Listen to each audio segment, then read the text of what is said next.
Check one, two. Good evening, good evening. As we're waiting a few more people to come in, if you guys would just introduce yourselves at your table if you've not done so. And we're going to get started as soon as we get everybody in here. Go ahead and introduce yourselves.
Check one.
Good evening, everybody. We're going to go ahead and get started. Thank you guys for coming out. My name is Randy Gephardt. I am the Chief Operating Officer for the district. Been here for a few years. Was former recovering high school principal here that worked with many of you guys through the years. And so it's been a long road just to get basically to the start of what we're getting into next. And so we do appreciate you coming out. I'm glad the weather got a lot warmer today than it was yesterday. So I appreciate you guys coming out, Special thanks for some special people to be here tonight. You're all special, but special recognition. Ryan Patton, one of our board members, is here. Our president is here tonight as well. Tom Sutton from Chick-fil-A, Lynn Baird from the Public Library, Kelsey Sims from Amelia Pizza Hut, which you'll really like that because there's pizza coming in about 2 minutes. And so we'll take a little break, grab a slice, and then we'll go into, just don't get any pizza sauce on Mr. Romano's maps. And so John Becker's here from the Union Township Trustee. Thank you, John, for being here as well. This has been a journey that we have started it was about a year ago with this group, with our CAT team, about 3 years ago, talking about facilities. And so tonight's agenda will be, I'm going to talk a little bit about an update on where we're at with our master facility plan, a little bit about next steps, a little bit about where we're going with this. Then Dan will come up, Dan Romano, our treasurer, is here as well, and he will start talking about finances, because we know that when you look at things like this, obviously you look at where we've been, what we've done, what we're proud of, then we always look at how's this affect me, and then we look at what can I do to help. And hopefully that's kind of the mindset going into these town halls as we move forward, and hopefully we can answer some of your questions tonight as we move forward. But as we look at what we've done for our district in just the 8-9 years that I've been here, in the movements that we've made in the classroom, the academics, the recognition, the awards. I know awards are awards, but when you start looking at national awards that our schools have accomplished, state awards. I can remember when I came in at the high school, we were maybe one of our end of course exams was at the state average. Within the first year or two, we were above state averages across the board. AP scores went up, programs were brought in, and that's just at the secondary. I know a lot more about that because that's where I spent 90 hours a week as a high school principal. And as we came through and we saw the academic progress, and it wasn't just the secondary, in our elementaries, students becoming more prepared, more recognition there.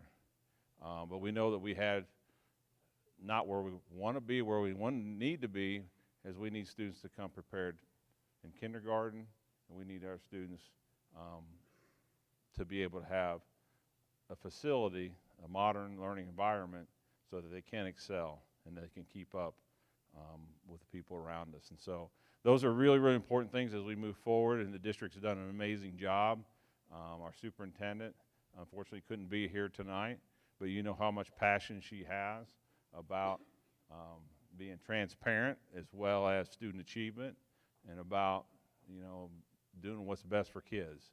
And that was the motto coming in, and we make decisions on what's best for our students, and day in, day out. And we know that we're at the crossroads now when we look at the goals that we have for 2030, 2033, we know that we had to address some of the things that we had.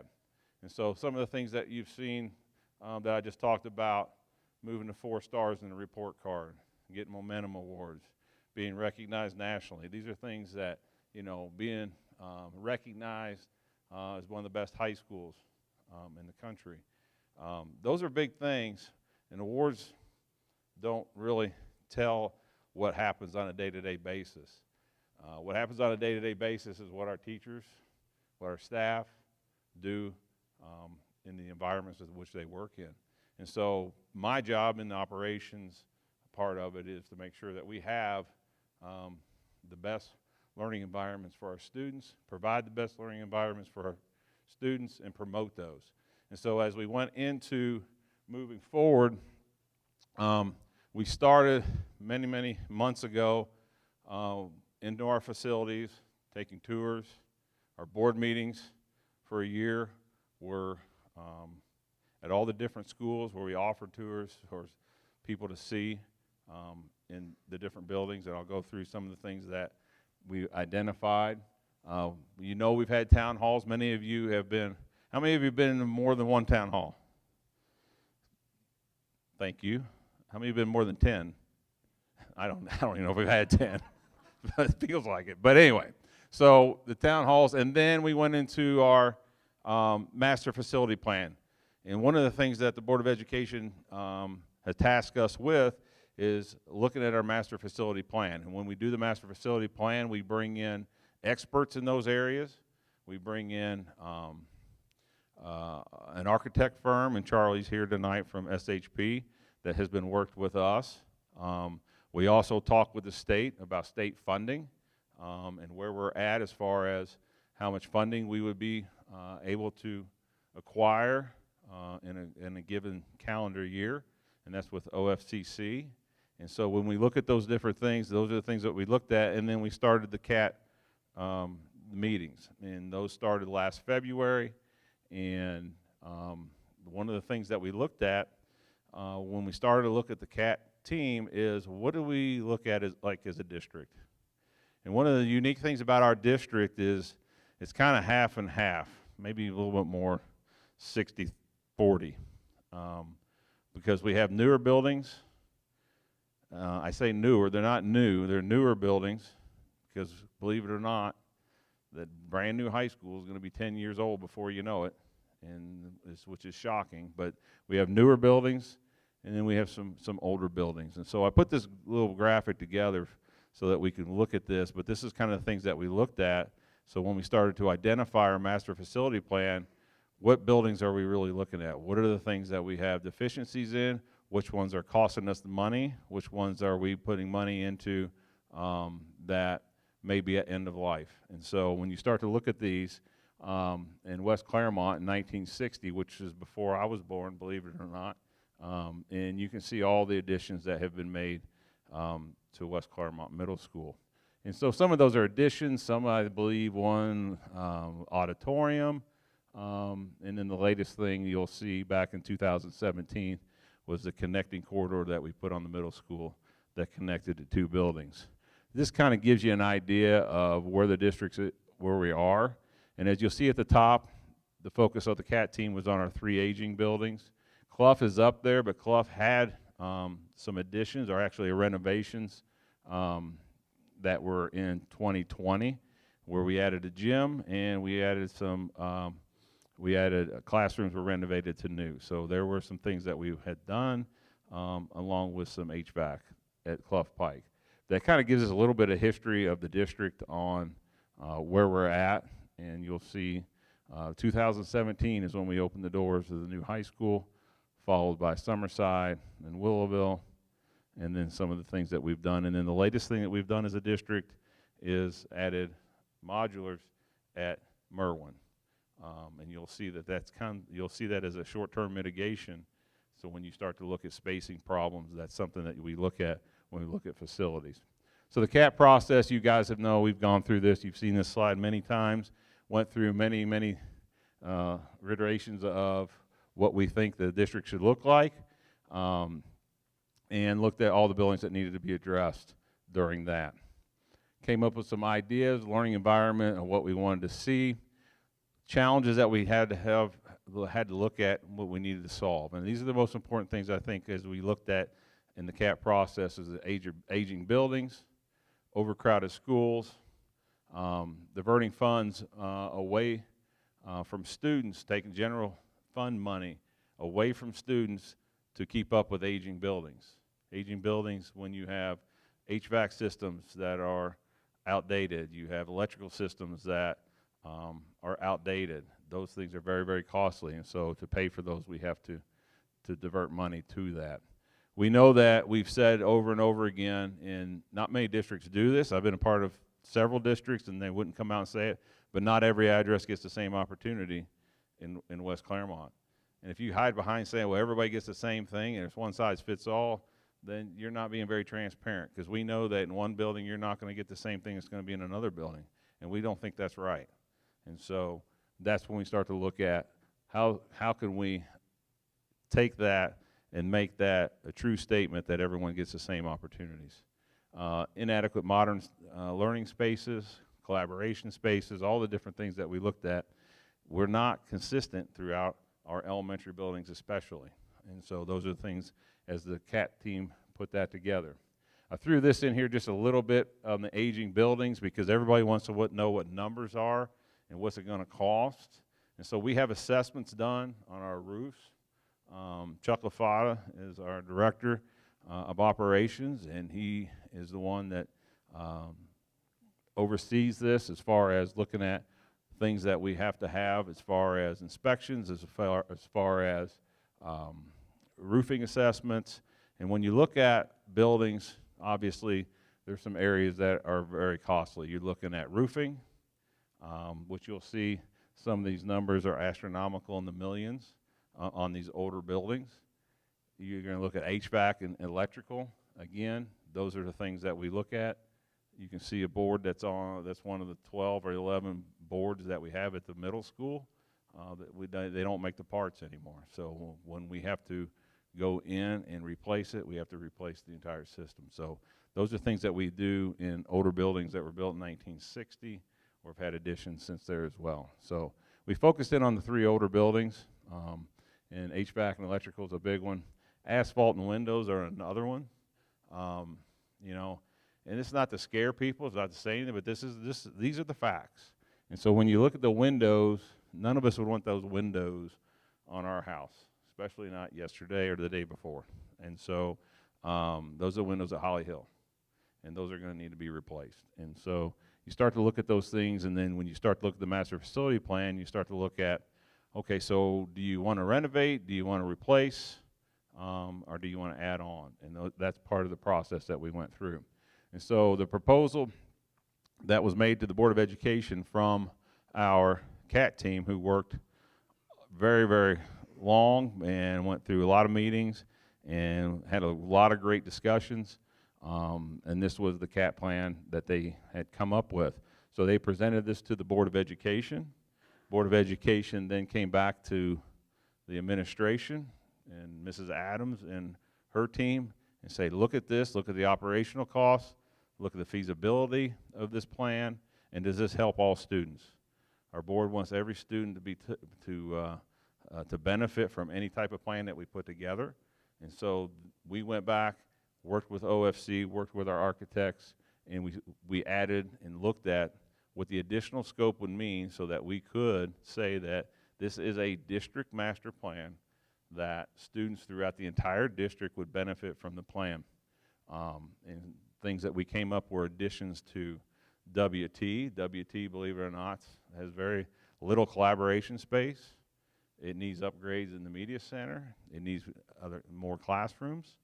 And so we know that we need an addition at WT. Clough is in the same manner, whereas we've converted a media center into classroom space, where we will need to add a media center at Clough. And so we knew that we needed to look at those two specifically, as well as enrollment. And so then we also looked at renovating library spaces at Amelia and WT, and then look throughout the district as far as safety technology and furniture. Those are things that came up as well in the additional scope. And so we wanted to look at that, and we wanted to tie that into this master facility plan. And then enrollment I put on there, and Dave is going to talk a little bit about enrollment. And enrollment drives a lot of what we do. We need to have space. We're running out of space, and we need to look at that as well. One of the fastest growing counties in Ohio, people are often making decisions on where to live based on their schools. You know that. You go by, you see signs that will say West Clermont Schools now. I see it. You see it. When you see that, then you know you've got a good district. Because the realtors, is there any realtors here? They will obviously, first questions parents are going to ask, or people that are buying houses, what are they going to say? Where are the schools? What are the schools like? And it's posted on your sign, you're going to feel pretty good about it. And so I like to see that. So Dr. Foltz is going to talk a little bit about where we are today, and they're coming. All right. Borrow the clicker for a second. So as Randy was showing the pictures, and he also brought up the fact that enrollment drives a lot of this too. So we think about what we need to fix the things that aren't working, and we need to look at the kids are coming. Compared to where we were at in September 15th of this year and where we're predicted for 2033, 1,651 students are adding to our district in that time frame. Not each year. We're going to be 1,600 higher in 2033. Why is that? The black line represents houses and dwellings that exist already, and so it looks like you can look at about 2930 that starts to tick. It's kind of flat, and it starts to tick up. That's houses and dwellings that are already existing that people will move into. The blue line is the actual enrollment that we're getting. So you can see how quickly it jumps up in the next 5 years. That's all based on housing complexes, apartments, duplexes, things opening up and people moving into our district. We're having realtors call Natasha wanting to set up meetings, and if you have with her, just to tell her, hey, house planner, development planners going, hey, we're putting 2,000 houses here. We're putting 1,500 houses here. Get ready. And so we're like, yeah, we know. We see it. That's a problem. Space is a problem. Red, if we look at that enrollment growth, we have no space in any of our schools, elementary at all. Any of the elementary at all in its current configuration, we have no space to absorb those kids. Many of you in here may already see that in your schools. Many staff in here who have to work in hallways and closets and on a cart see that in here. And that's not 2030 yet. So by 2030, it's 1,300. By 2033, it's 1,600. So we have to figure out what we're going to do to be able to actually teach kids.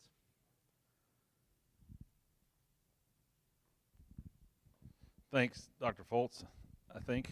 So, but no, you have to be prepared. And as Dan and Natasha and Ryan and our school board, we want to be prepared. We're always looking at what's going to happen tomorrow, in the future, and Natasha is always looking at 2030, always looking 5 years down the road, and if you don't, then you're going to be caught in a situation you don't want to be in.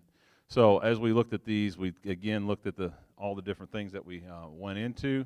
So we took all those challenges, we took the additional scope, and then we looked at, okay, so how does this going to look at this?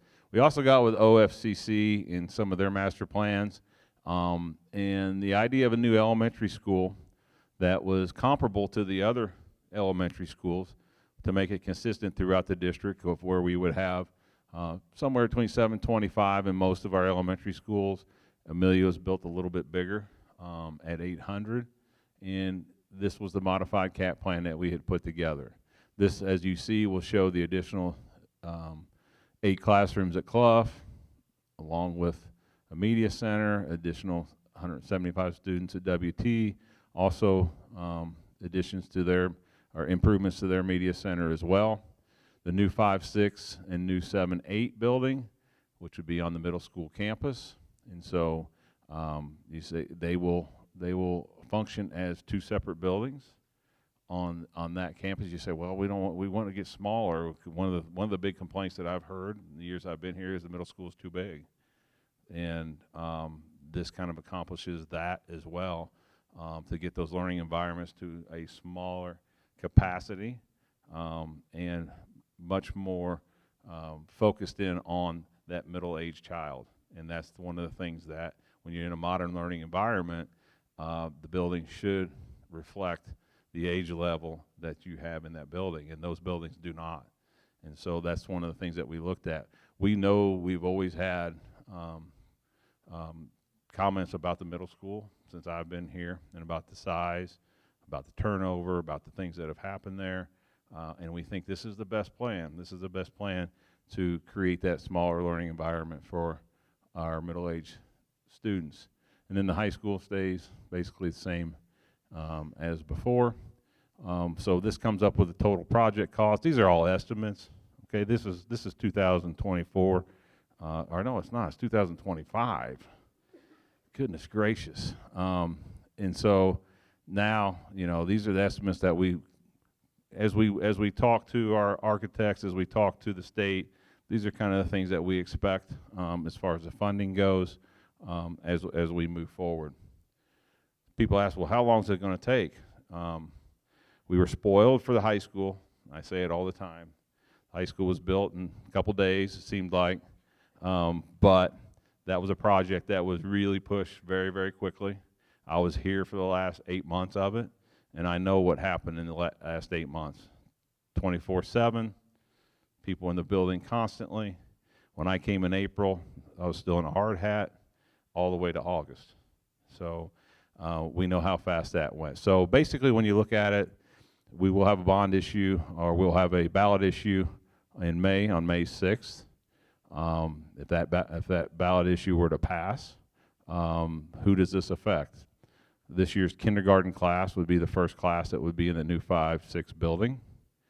Then obviously then the second graders would be the first ones in the 7th and 8th building. But what would happen in this master facility plan is if the ballot issue were to pass, we would begin those renovations on WT and Clough immediately, and that would take place in 26, so that we would have them available, or 25, 26, and they would be available for the 26, 27 school year. And so that would be, hopefully those would be done by that. So in 26, you would start to see those improvements would be completed, and then we would move from there. And so when would all this be done? Then we would be looking at 29, 30 would be the design build. So seems like a long time, but as we move forward, it goes very, very quickly. And so one of the things about the master facility plan and the additional scope, I can't overemphasize this, those additions to Clough, those additions to WT would happen immediately, and our plan would to have that be, those construction take about a year, and we'd be in the following August. There's short-term mitigations that we've already put into place that we've seen. Merwin has short-term mitigations that have been put into place with modulars. Modulars caused a lot of different issues because it's a short term. It's not meant for long term. The weather itself is a problem when you have modulars, and so some of the things that you deal with communication, a lot of different things that Aaron has to deal with. It is a short-term fix, but unfortunately in some districts that's become a long-term solution. So some of the things that we've looked at, or we're looking at, that we would like to stick with would be those, unfortunately, may have some increased class size while the construction is being completed. It all depends on enrollment. We know that. We know that we'd have to move some of our specials on a cart. May not have music in a music room, may not have art in an art room, but those are short term. So when we do pass, then this would be something that we would solve that. We don't want to look into half-day kindergarten and things like that because those just seem like threats to me. Those just not something that we want to look at. But if those become long-term solutions, that's very, very real. The chart that you saw that Dr. Foltz put up, those are real numbers. And so we have to create spaces. And so if we went to half-day kindergarten, then it would open up those classrooms that we currently use for kindergarten that are full day today. So again, and the main one is we don't really want to divert funds from the general fund operations. That's one of the main things, because when you start doing that, then that has an impact on what you can do in the classroom. And so that's the last thing that we want to see happen. Modulars, people ask me all the time, well, how much did they cost? They're about $300, $350 each. They're expensive. They're very, very expensive, and those costs are just continually going up. So that's kind of where we're at. So Dan's going to talk about the financing, but just an update from the board on where we were at. When we had talked before, the board passed a resolution of necessity was the first thing that we passed back in November. And then we just passed a resolution to proceed in our last board meeting. And so that means that we will then go to the ballot in May 6th for the ballot, and as we move forward. One of the other things that we have on our agenda tonight, Dan's going to talk about finances because he's the master of finances, and so he'll be able to answer some of your questions there. I also have our board attorney will be here to talk a little bit about ballot issues, what we can do, what we can't do, as far as the district goes. And there's a lot of stipulations now that are in fact that we can't do, which means we have to have people from their community. We have to have people that have a vested interest from our community, our parents, community members, staff, anybody that will step up for that particular ballot issue. Those have the ones that have to drive it. Superintendent and treasurer can't.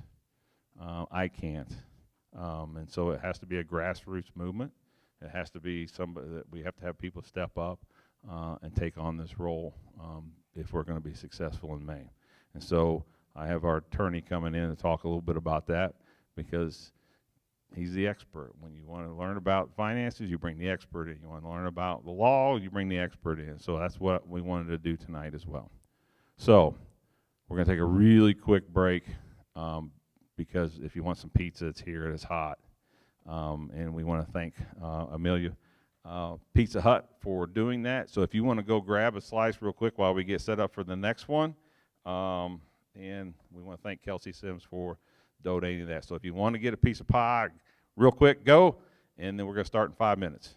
You can bring the pizza back, just don't get it on Dan's map, right, Dan? It's laminated. We're good then. We're good. If you want something to eat, hurry. Don't let that pizza, I'm not going to eat it. So go back.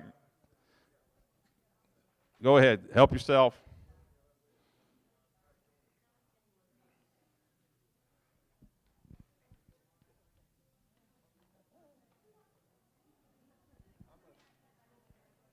I'm going to skip to this one. I'm going to skip to that first. Do that. And then we'll do the calculation afterwards, okay? After the whole thing or After the maps, we'll do the calculation. Let them know that. Yep.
Okay, did everybody get their pizza? Huh? Or waved it? Okay, 1 and 2. All right, before we get into the table exercise, I just want to connect one thing from the presentation that Randy did. There is, and the board voted to put an issue on the ballot. And one of the things that we consistently do in this district is we ask, we listen, and we respond to it. And so one of the things that was very important to us before we put anything on the ballot was really listening to the community, listening to stakeholders, listening to taxpayers. And so when we did that, some of the things that we heard was, does the district have options to respond to the willingness and the ability of the community to fund the district, right, or to increase taxes, okay, really the district taxpayers. Given the recent increase in property taxes or in property values, which in this school district, we're at this thing called the 20 mil floor, which please don't ask me to explain it, but I'll tell you what it means. What it means is when property values go up, the tax bill goes up, okay? We don't hide that, okay? We openly let people know that, okay? It is a fact. In a neighboring school district, it may not go up because they may not be at this thing called the 20 mil floor, okay? But in our district, that's the model that we're under, okay? So given those recent property tax increases, is there anything we can do to ease that burden or to really look at some taxpayers that may be on a fixed income so that with a property tax it doesn't have that significant impact? Are there other options aside from property taxes? Are there a way to make sure that we're inclusive of all taxpayers or all stakeholders rather, okay? So if you just do a property tax, okay, then residents that may live in an apartment don't directly pay a tax, okay? They may pay it through their rental or their lease or whatever, but not directly. So how can we be inclusive?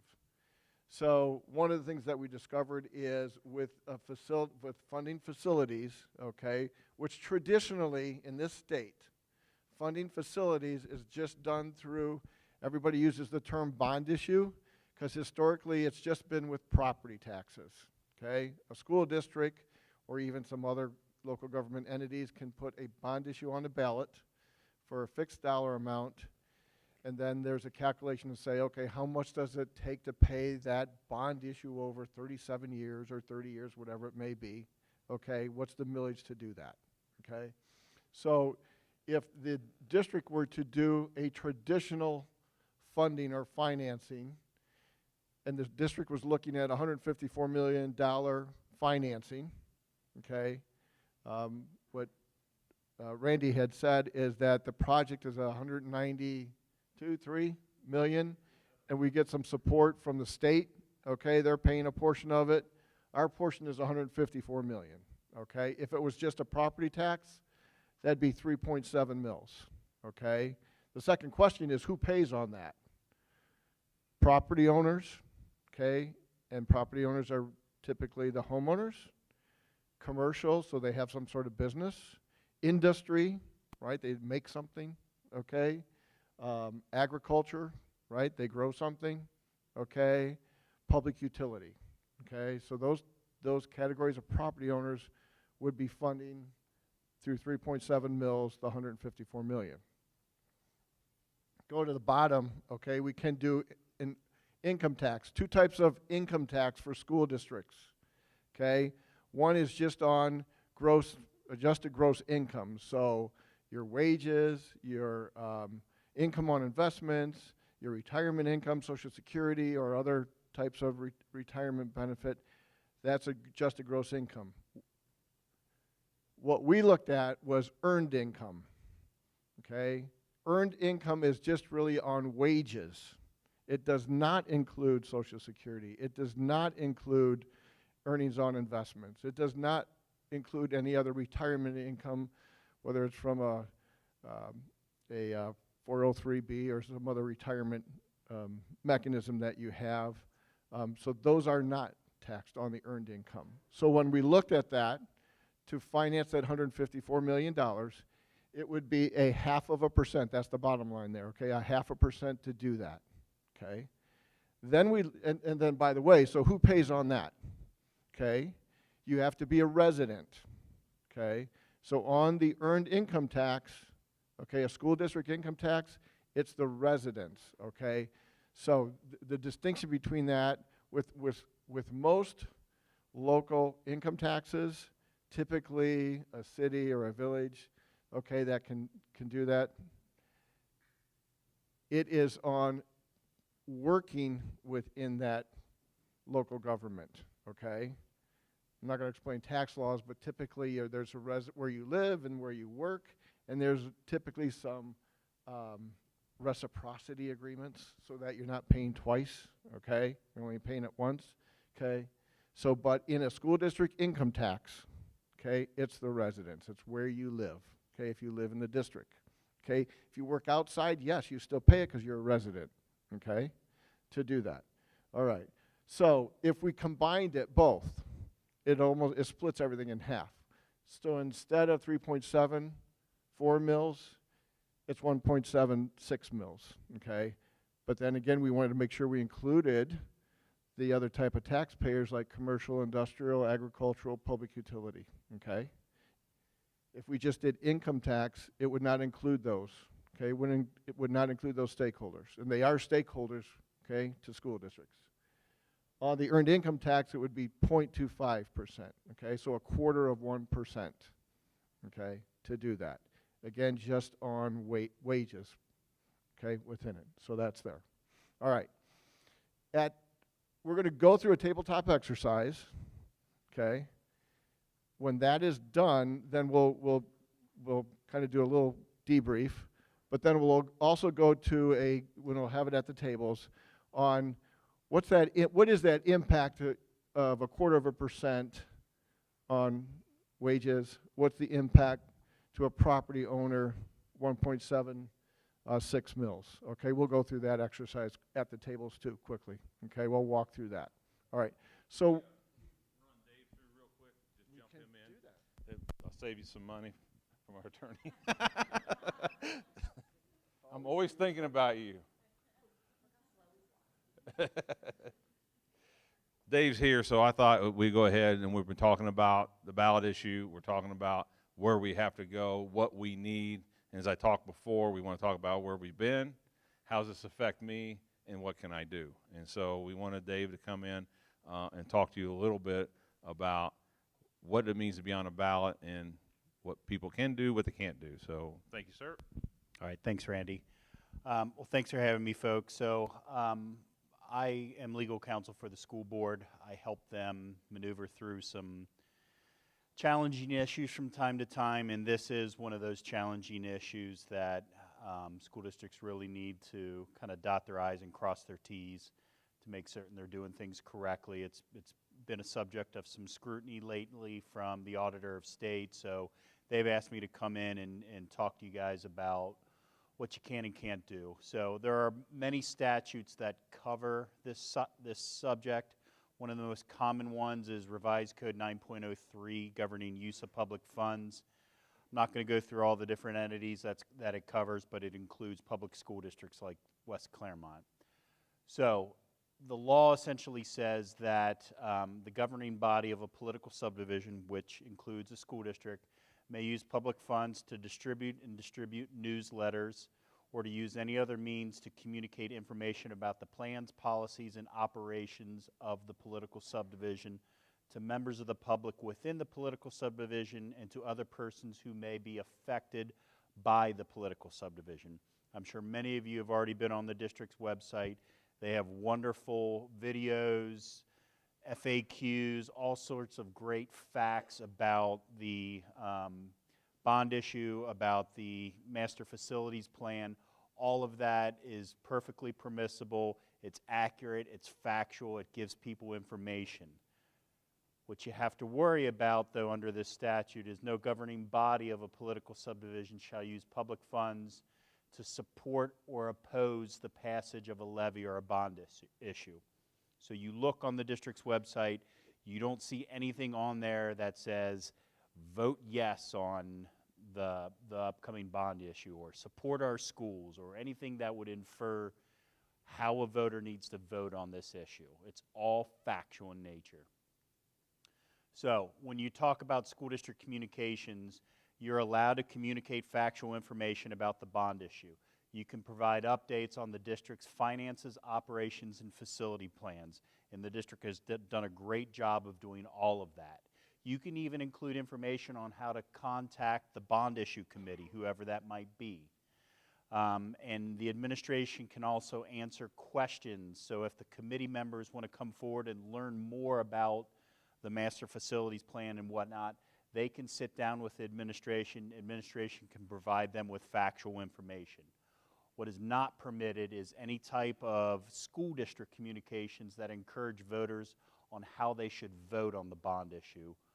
Or let's say the committee puts together flyers on vote yes or the reasons why you should vote yes.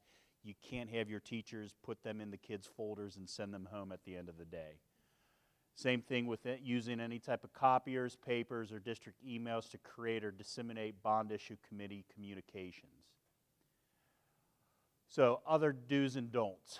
Obviously use neutral, accurate, and factual information. This is advice for the school district. Straightforward facts without generalizations.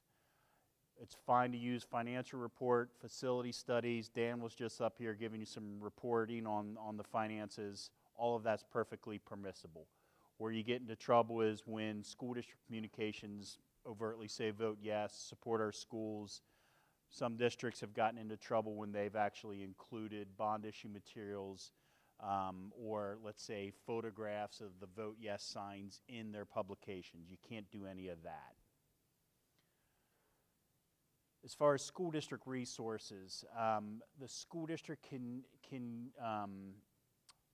follow building use procedures for bond issue committee. So if the bond issue committee, the vote yes folks, want to be able to use school district space, the school district has a policy that allows outside parties to rent facilities. That includes committees, including the vote yes committees. School districts should only use their email to engage in ordinary business. So if there are public records requests, even let's say public records requests from a pro-levy committee, maybe asking for emails or other information to help them in their advocacy efforts, they can issue a public records request to the school district. The school district can respond using district emails. Where you get into trouble is engaging in unequal treatment. So let's say that first do this bullet point, you say yes to the pro-bond issue committee, and God forbid there's not an anti-bond issue committee that organizes, but if there is, if you say yes to the pro people, you also need to say yes to the anti-bond issue people if they want to be able to use district property.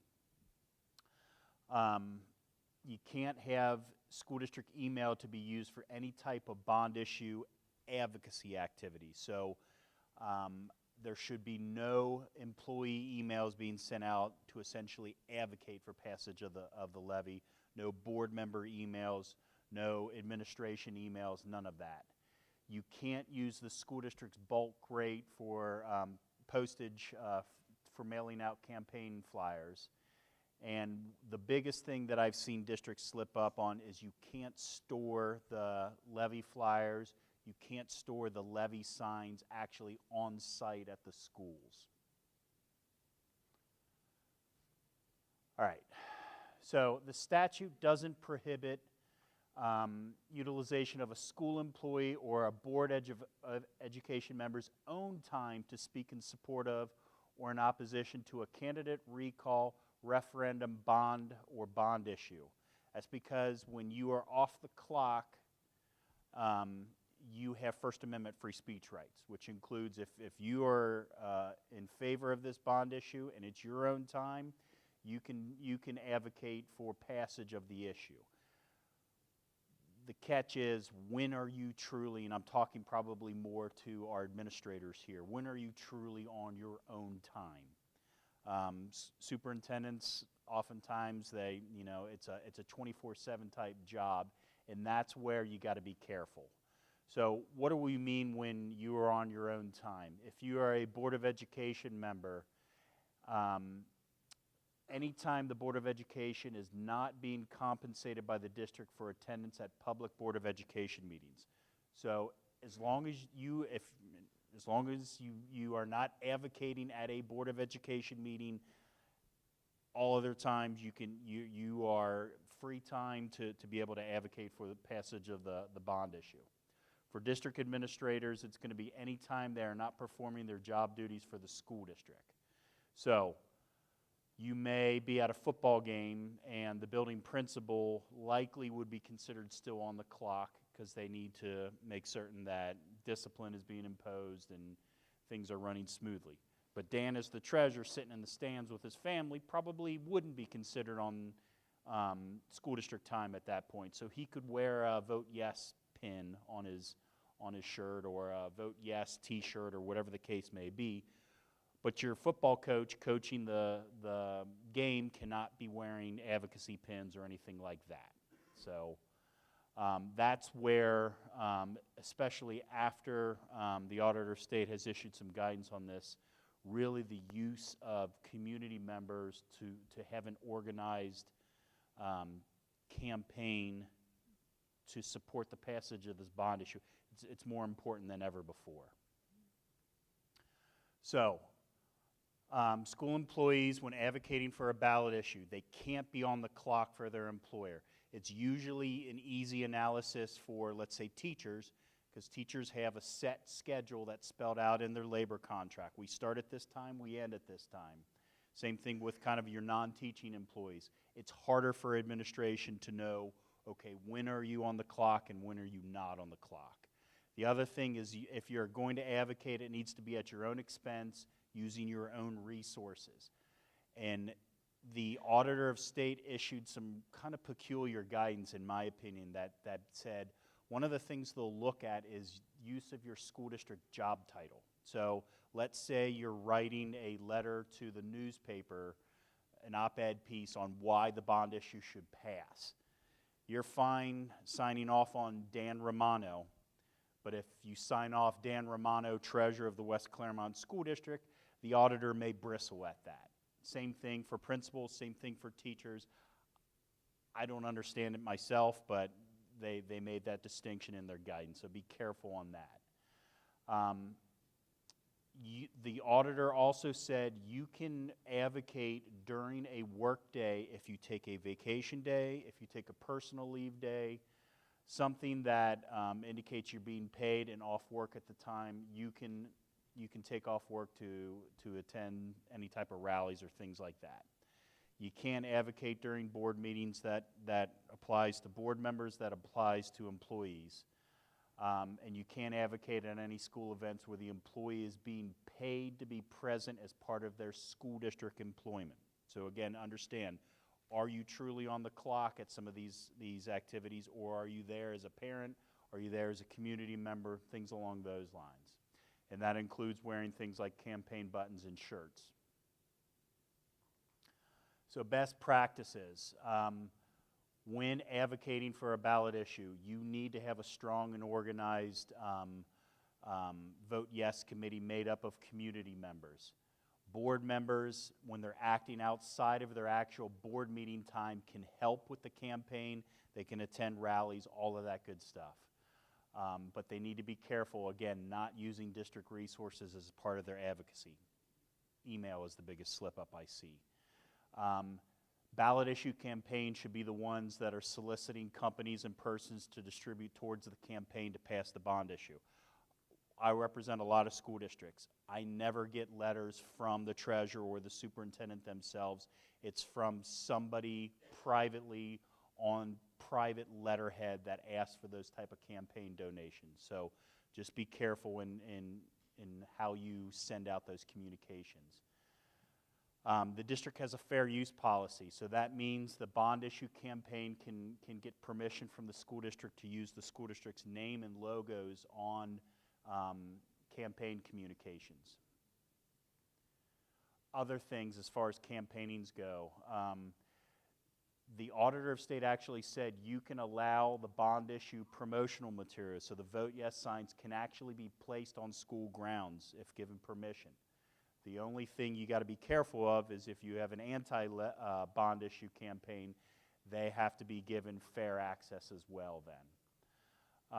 You can allow the bond issue committee to purchase advertising on school signs or scoreboards as long as it's evenly applied according to school district policy. You can also allow the bond issue campaign to use the district's facilities according to the board's facility use policy. I already talked about the prohibition against storing promotional materials on site. Along with that, the school districts can't have, let's say, your custodians or facilities and grounds folks out delivering vote yes signs when they're on the clock. That's a no-no. And also, again, the fair use, not allowing the anti-bond issue group to use the school facilities if you've given access to the vote yes committee for the same thing.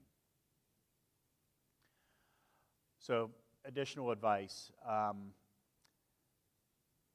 Talked about outside business hours, not when working, not on school district property. This is all for school employees and not being introduced as a school employee or elected official. So if the vote yes folks are holding a rally, they should not be introducing a school employee by Treasurer Dan Romano or whoever the case may be. It's just simply use their names. And one question that does come up from time to time is, if I'm an employee, can I show up to these events potentially on my own, on school district time, and answer factual questions? And the auditor answered that in the affirmative. So you can show up as a school employee to an advocacy proceeding as long as, if you're on the clock, you can only talk about factual information. You can't urge support for or against passage of the bond issue. And you can, as a school employee, allow the bond issue committee to put a sign in your front yard if that's something you'd like to do. I think I talked about all the prohibitions. So, the bond issue committee communications should be organized through a PAC. I'm going to talk about PAC here in a second.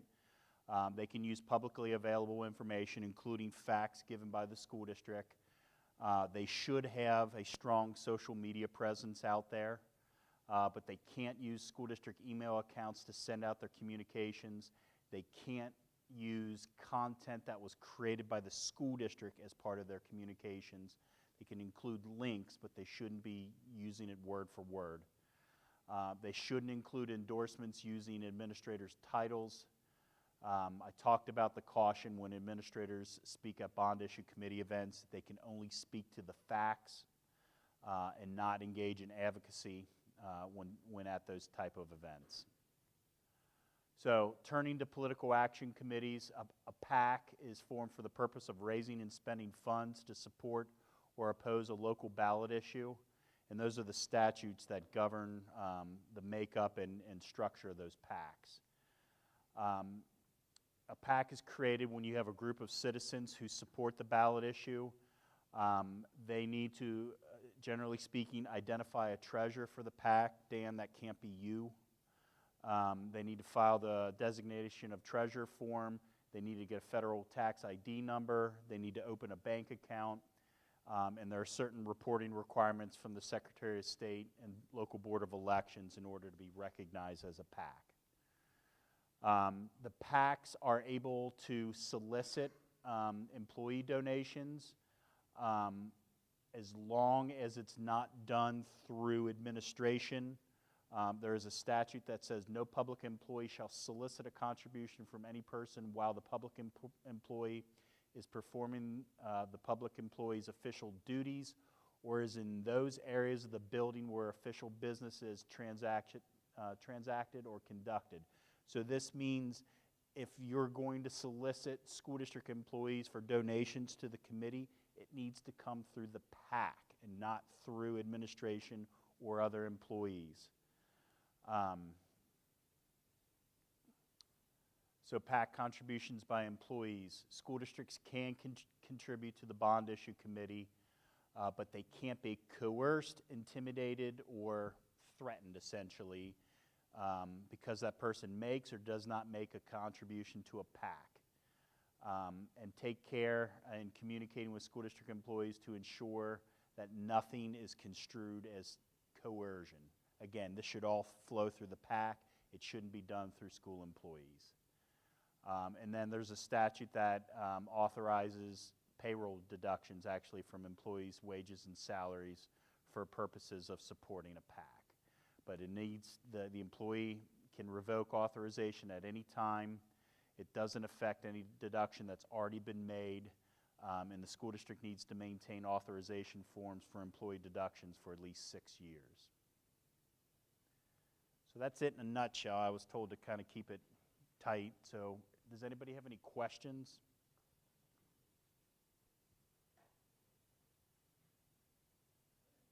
Answered everything. Awesome. All right, sounds good. Yep. Yep. Appreciate it. Yep. As Dave said, the district will have these available for you when you leave as well. This is the first thing that has gone out from the district, and this is key facts. And so one of the big points that I want to bring Dave in is it's a much different day than it is today than it had been in the last 33 years that I've been a part of any type of ballot issue. And so the responsibility of the PAC is really, really important to move forward. We do have a treasurer. Teresa Stone is here. She is our treasurer, and she's going to stick around afterwards and talk to you a little bit. But I do appreciate Dave coming in. I know we have community members sitting here. We have staff sitting here. We have administrators. We have board members. And we all have a role, and we just want to make sure that we are by the book and that we know exactly what the expectations are so that I don't have to call Dave to get me out of trouble. So, all right, back to, thanks, Dave. Back to money, right? Finances.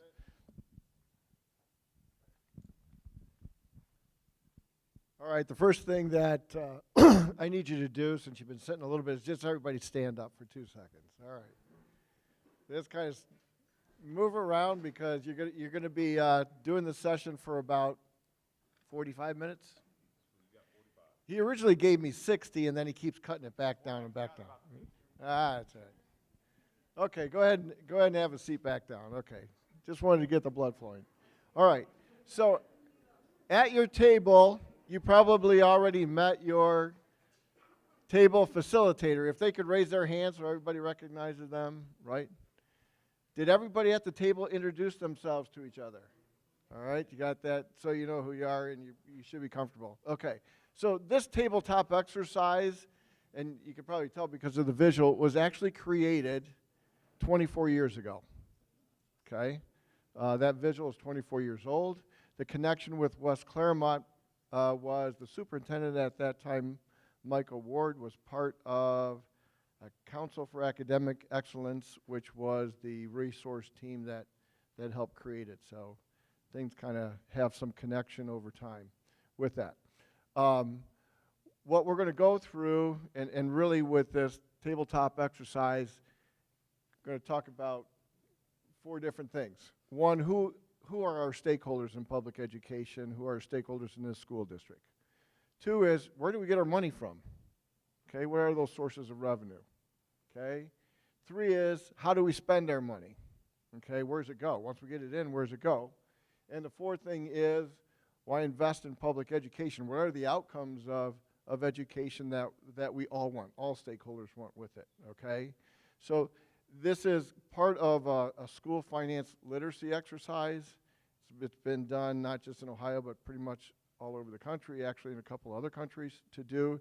It's not to have anyone in this room walk out of here being a school district treasurer, okay? That's not the intent. The intent is to really, at a high level, understand who our stakeholders are, where do we get our money, how do we get that, how do we spend it, and what's the value of education. This is when you look at some of these things, it's really not about the facilities issue, it's to give you a general understanding of school finance, okay? At the end, okay, Randy and I will pass out some index cards, because one of the things that I need to know and I want to know is we have a website that has a lot of information out there on the district website about school finance, okay? A, what are we missing that people want to know, okay? If there's something that's not out there, I want to put it out there. Now, I don't expect you to go look at that and say, geez, this is missing or not.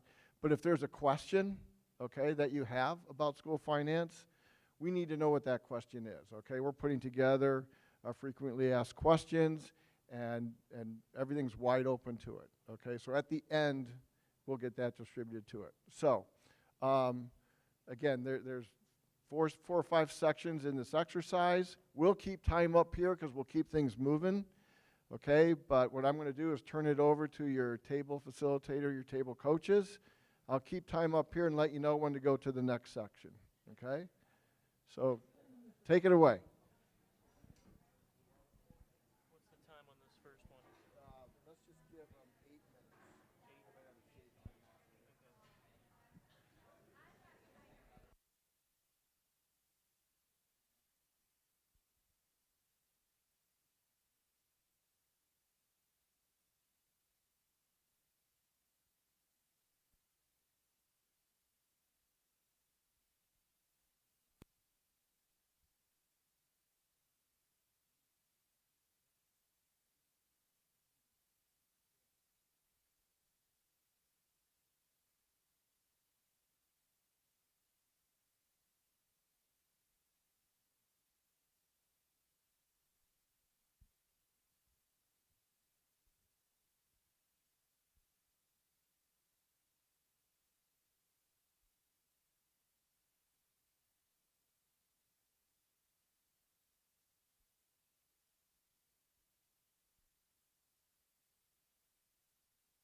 Okay, if you're not already, you should be moving into section B, which is about the sources of revenue.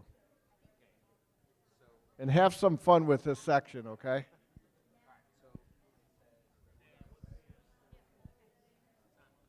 Give it 18 minutes. Okay.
take money from the bank.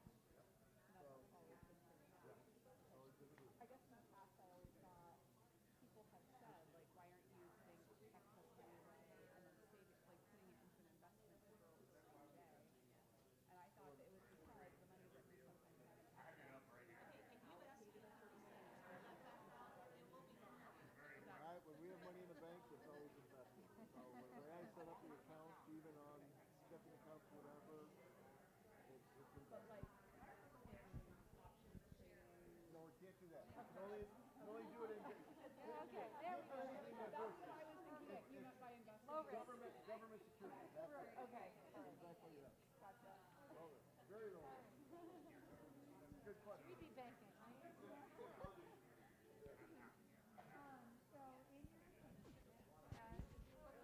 I'm thinking funding for like money, but I see what you're saying, that if it's all Market took a dive. You got to readjust. That's what happened when you retire. I know.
Okay, you should be segueing into section C, okay?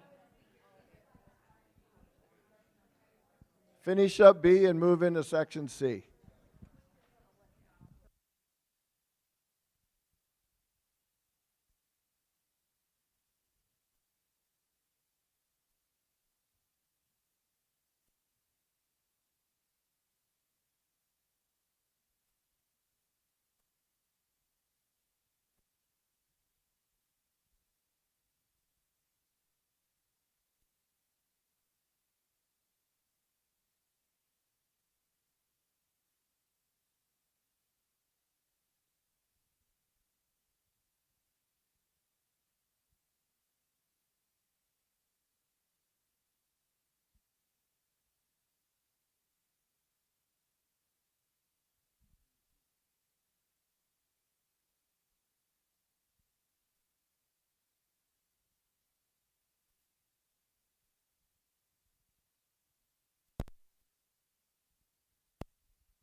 can you, I need, when we conclude this, I'm gonna say a couple things, but then I need 2 of those on each table. Actually, Yeah, at the end of the session. Yep.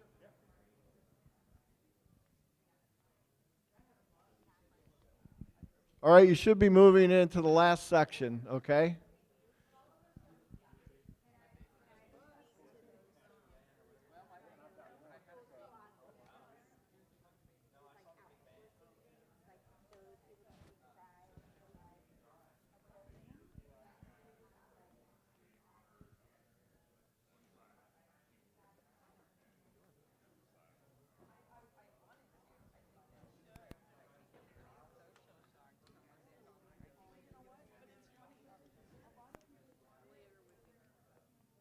Are you at the cut stage?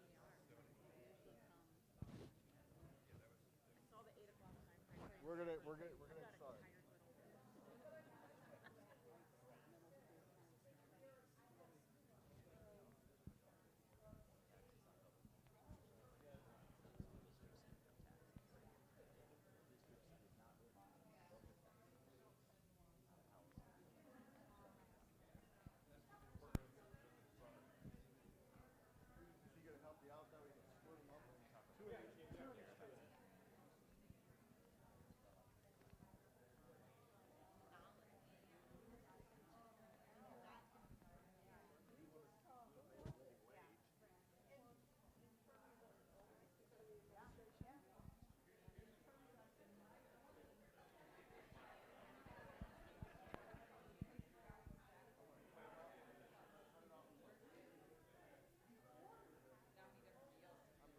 They're gonna pass out a table that shows them how to calculate or how to find how much in property tax and how much in income. Do you want to do the facts questions and end it, or do you want me to do the facts questions for the coast? But we got index cards. You got it. Got them. Just do that, but then at the end, I need treat. Then I'll take it and I'll get treats. Got it.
Okay, for time's sake, okay, and I apologize that you couldn't get through everything.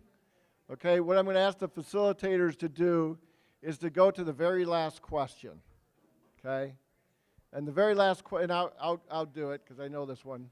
Okay, the very last question is, given everything that you went through, our stakeholders, the sources of the revenue, where we spend our money, making difficult choices, what's the story you see? What's your takeaway? Go ahead and share that with the table. So how would you describe that story?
All right, we got about 20 seconds, so finish it up.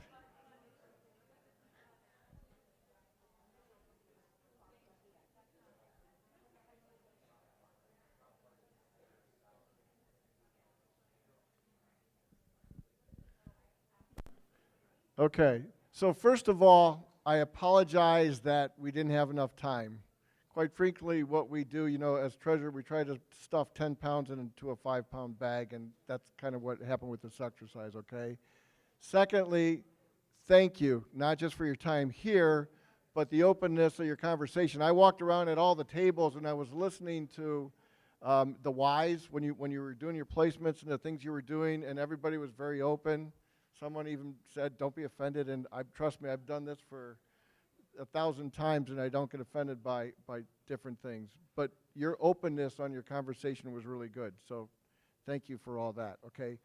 We're going to do more of these sessions, okay, because this is really about helping people understand not just school finance, but what our current realities are financially, okay? And I was when I came to this district in 2020, one of the mantras was that look how efficient we are, because we were spending, and we're up to 17% as far as ranking in spending. They were spending in the lowest 5% of the state. So out of 606 school districts, okay, we were like in the bottom 30, 40 school districts in spending, okay? You could tell on the one chart where we were flatlined, right from 2010 to 2018 on what we were spending, okay, that was there, okay, to do that. It wasn't about being efficient. You had to be efficient. It was about being malnutrition, okay? Services and things that our kids, our students deserve, our staff deserve, the teacher in the classroom deserved, and everything deserved. 2020 came and we had the levy, which we're extremely grateful to the community to allowing us to invest primarily right into the classroom. COVID came and gave us additional dollars, $14 million over 3.5 years to spend. Most of that went right into the classroom too, where we made our investments, okay? That was the realities of where we were at, okay? So there's some index cards that were passed out. One of the things we need help with is we're putting together frequently asked questions. We have a lot of stuff on the website, like I said. But what we want to do is make sure that if there's questions out there, because one of the things this thing does is when you get data and information, you get some insight, but what else does it do? Prompts more questions, right? Because, well, why is it that way? What's behind all of that, okay? And we can't do all of that right here.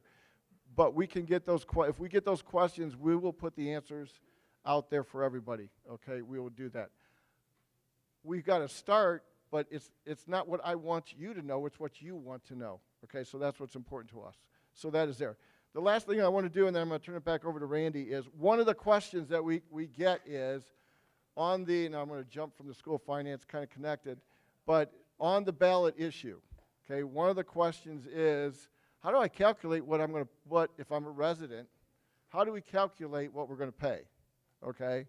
So apologize, for being the accountant or finance type, but, we take these big spreadsheets and do all these things, okay? We are going to try and put a calculator out on the website so that when people want to know it, all they have to do is put in two numbers. What is the earned income of the household, of the resident, and what is your property value, okay? Which you either can go to the auditor's website to get, or it's estimated, your estimated market value. That should be pretty close to the auditor's, what the auditor has. If you give those two numbers, you can get it. What's on the table, that grid, I believe we're putting that on the website eventually. Is it up there? Okay. And, if, you may need a microscope to read it on the website, depending. You're not going to be able to read it on your phone, but that is there. The way that grid works is this, okay? If you look across the top part, okay, the green part, okay, that is going to be the earned income, okay? So right below the first line is the earned income. Right below that is 0.0025 of that earned income, okay? On the left side, okay, from top to bottom is what's the property value. So the property tax calculation of 74 mills, okay? So what's your property value? And then you don't pay on your property value, you pay on 35% of that property value. That's called the assessed value, okay? So there's a market or appraised value, then the county auditor takes that times 35%, and then they take that times the millage tax rate, okay? And so on that millage tax rate, okay, a mill is 1/10, okay, of a penny, okay? So it is 0.0017, it's not up there, 774, okay, to do that math with it, okay? If you want to know what the total is, okay, where you come down on the column, where you come across on the row, that would be the total of both the earned income and of the property tax, okay? So where that crosshair is, that's what it would be for that household, okay? So we're going to make it easier by putting that calculator on there, but that's what it is, okay? Per year, that is per year, right? So on the earned income, if someone is paid weekly, divide that by 52, that's what will come out of their check, okay? We'll put more out there, but I know that was a quote-unquote frequently asked question that people were giving us on there, okay? So sorry I rushed through that. Now I'm going to turn it back over. I will stick around, so if there's any burning questions on what we went through, let me know and or write them down on that card, okay? Thanks, Dan. And then we'll collect the cards over here as you exit as well. Huh? No, not that card. On the cards you want frequently asked questions, anything that you have questions about that you might have heard about tonight, about the ballot issue, anything that you think the community might need to know that's not out there, things that we need to think about. So, and you can write those on those cards. I know this is a lot of information. I know this is a lot of things that tonight, and we're going to continue with the town halls each month. We have those on the web page as well that you can come to as well. But it is the beginning as we move forward. We also remind you to please take a goodie bag when you leave. We always have those at every town hall. Make sure that you please do that. Also,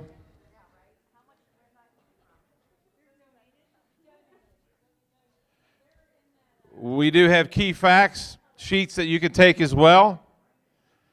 And last on the agenda, and we're going to walk out. And as I said before, Teresa Stone is our treasurer for the PAC. Come up here, Teresa. You got to come up, and they got to see you. Teresa and I go way back. We've gone through so many craft shows together. We spent more time together. Her yelling at me how many booths she needed to add, and I said no, and then the fire chief said no, and then anyway, but she has done an amazing job she put them up anyway, doesn't care.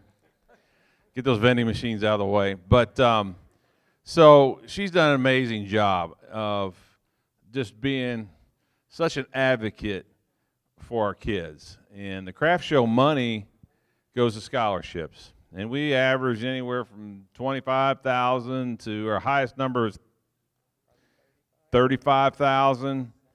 And so all that money goes to scholarships for our kids. And so she does an amazing job. And so Teresa's here tonight. If you remember what Dave Lampy says, we can't do the things that we've done in the past. And so she's going to have like a little bit of, if you're interested in being part of the PAC, and typically answers they're going to be, I want to be a part of the PAC, but I don't want to be the leader. Well, we need a leadership group. It can be more than one. It can be a combined effort, but I can't sit up here and recruit. So that's why Teresa's here, because if you don't want to be a part of the PAC, then can you get a booth? So at the craft show. But so she's going to not talk, but she's going to have a card that she's going to hand out, and on that you would put your name, phone number, and a non-district. If you're an employee, do not put your district email. Use your personal email. And so just the process moving forward. The PAC will hire a consultant to come in to walk you through this. So you're not out on your own, like and looking at each other and like, what do we do, Teresa? What do we do? You will have a consultant that will work with you, but we just can't be part of it. We can provide facts for you. We can attend the meetings, and what we will be doing is providing that for you. One of the things I need you guys to do is you're going to see people are going to be on, I think, what's that thing called, Facebook? And there are going to be comments, well, I haven't heard anything from Natasha. Natasha doesn't care. Why is she not putting stuff out about the issue? She can't. So all she can do is put facts out. There isn't a superintendent in this state that communicates more with the community than the superintendent you have right now. But she cannot lead the campaign. Dan can't lead the campaign. I can't lead the campaign. It has to be a PAC that comes from our community. And I probably said more than I'm supposed to, but I have to put that out there because this is probably the most important thing as we move forward. Anything to add, Teresa? Yeah, I have cards. I need your name. If you're interested, no pressure, but I can't do it by myself. Name, phone number, emails. You know, if you're an employee, your personal email. Maybe write on there if you're a parent, a grandparent, an employee, whatever, so we know who you are and how to classify you. And maybe what kind of role you would do well in. You know, something like if you're good with technology, designing things, you know, just maybe write something that you might be able to add to this for us. So do you want me to pass out cards? Do you want to come up and grab a card? Cool. All right. Yeah, those are questions. These are smaller cards.